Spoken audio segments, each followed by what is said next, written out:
Hopper's Kitchen mga katroops! Menu for today, baked macaroni in a pan. Boiling water sa pan, siguro less than 1 liter yan. Salt, and lagyan din natin ng konting oil. Para yan sa ating pasta. Cook for 15 minutes, then set aside na muna natin. Nilagay ko sa strainer para ma-drain ang water. Oil kasi mag-start na tayo mag-gisa ng sibuyas. Mix natin for about 10 seconds. Tapos maglagay na rin tayo ng bawang, mix, and yung ground beef na ating sahog. Wait lang natin na mag-brown. Then titimpla na natin ng ground pepper, beef cubes, and salt. Naglagay din ako ng tomato paste, mga 1.5 tablespoon. Creamy and cheesy spaghetti sauce mixed with Italian sauce.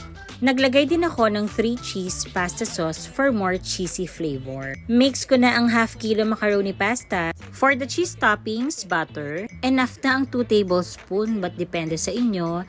Then a cup of flour. Mix lang natin yan. Then naglagay na rin ako ng 1 cup of evap milk. Habang nakasalang, i-mix lang natin ang i-mix para hindi sobrang lalapot ang result. Naglagay din pala ako ng 1 cup of fresh milk. Mas maraming milk and cheese, mas magiging creamy and cheesy.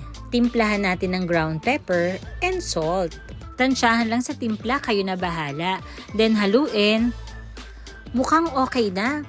Cheesy and creamy. Pwede na nating ilagay on top ng macaroni pasta and sauce. Spread lang natin yung halos wala ka na makikitang red sauce and pasta sa ibabaw. No-bake macaroni pasta.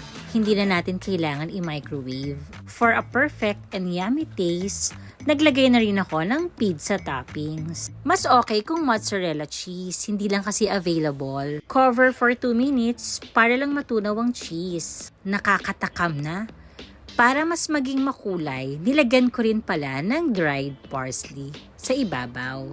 Masarap na merienda ng pamilya. Di ka mabibitin. Samahan mo ng garlic bread. Ciao mga katroops! Happy eating!